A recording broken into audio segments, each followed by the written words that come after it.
I just saw The Roofman in theaters now, and it is blowing up at the box office. But is it worth watching? Let's talk about it.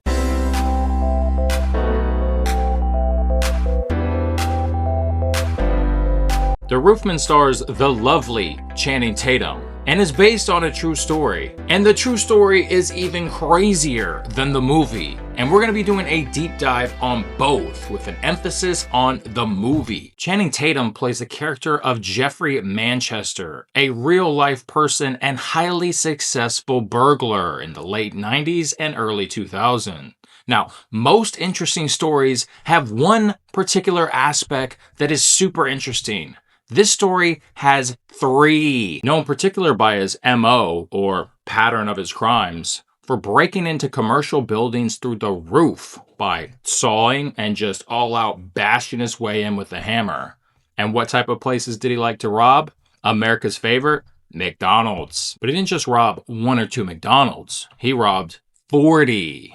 Known for being very meticulous and observant in observing the patterns of the business and the workers and employees before he would break in through the roof and hide, typically in the bathroom, and wait for the morning shift to show up before he would go out there and take care of business. Once Manchester believed that normal business activities had begun, he would burst out of the bathroom with a firearm and hold up the employees and politely usher them into the walk-in cooler, locking them inside.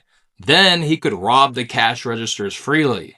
But keyword here is politely, because he was known to be an extremely polite burglar. And that's what all of his victims said. Robbing over 40 McDonald's is just one of the interesting facts about this incredible true story of Manchester's crime spree. I'm about to tell you the second interesting fact about this story. But before I do, let's backtrack a little bit and talk about the movie. But first, make sure you hit that like button and make sure you subscribe, because my self-confidence, it literally depends on that.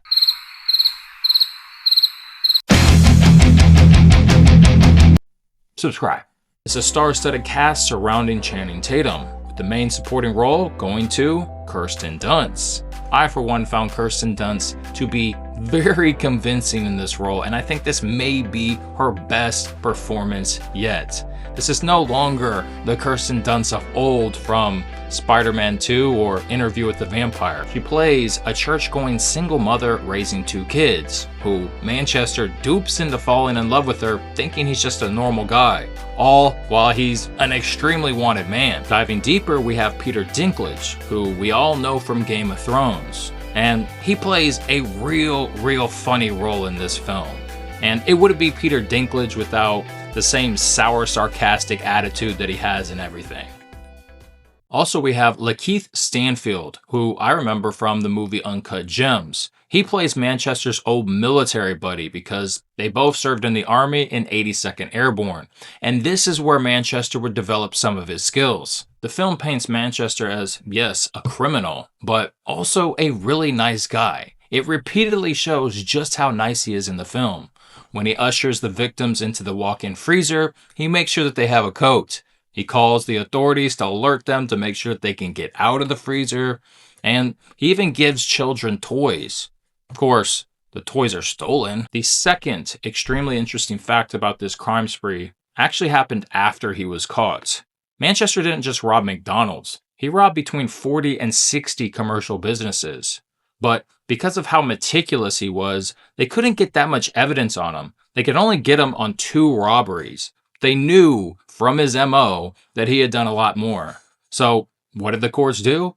The courts do what the courts do. They piled on a whole bunch of extra charges to make sure that he couldn't get out of jail. They charged him with temporary kidnapping of each and every victim that he put inside of that walk-in freezer for those 2 robberies. And they gave him 45 years. But that's not the interesting part. The interesting part is that while he was in prison, he was observing trucks bringing supplies into the prison, and he crafted a plywood platform, which he spray painted black, along with some cardboard. And when that truck came back, he slid the platform underneath the undercarriage of the truck, climbing on board and concealed himself, The truck drove him right out of that prison. He even bypassed an inspection point for the guards. Yes, the Roofman escaped prison. But this movie isn't just Channing Tatum, Kirsten Dunst, Peter Dinklage, and Lakeith Stanfield. It's star-studded.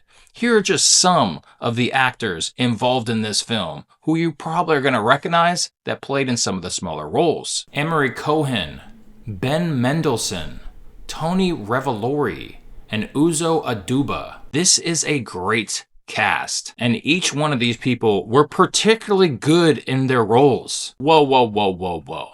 I know. I promised you 3 interesting facts about this true crime story, Manchester, the Roofman. So, not only did he escape from prison, he didn't just run, okay? He decided to hide long-term inside of a Toys R Us. Yes, Toys R Us. You guys remember the Toys R Us giraffe? The endless aisles of those beautiful, beautiful toys. We don't need them, but we definitely want them. A real dream place for all kids. You guys remember that? And that's what I like about this film, particularly, is that nostalgic feeling of the late 90s and early 2000s. Just can't get it back. They even show a picture of Blockbuster. You guys remember Blockbuster, right? Now, I love Netflix, and I love Amazon Prime. I'm a huge Netflix fan. They put a movie out, I watch it. They put a whole series out, I binge watch them all. But Blockbuster was something different. You go to Blockbuster, you scroll the aisles looking for something that's particularly good, but you can only get one movie for the whole weekend. The whole week, just one. And maybe you beg mom to get just one more movie. Mom, please. That is what I love about this film. That nostalgic feeling. Somebody's got to bring Blockbuster back, because I would still go there. I guess you just can't bring back the past, though. And how long could a man possibly hide inside of Toys R Us? As it turns out, Manchester hid for 6 months inside of Toys R Us. Now, there's a lot more to this film, and I didn't give everything away, so this is a great film. You need to see this film. Which brings me to my point. You said that you were going to get out more. You said you're going to change it up and go have some fun. Well, now's your chance. Get your butt up and go to the movies. And if you're going to see a movie, this is the movie you need to see. Channing Tatum, Kirsten Dunst, The Roofman. Subscribe.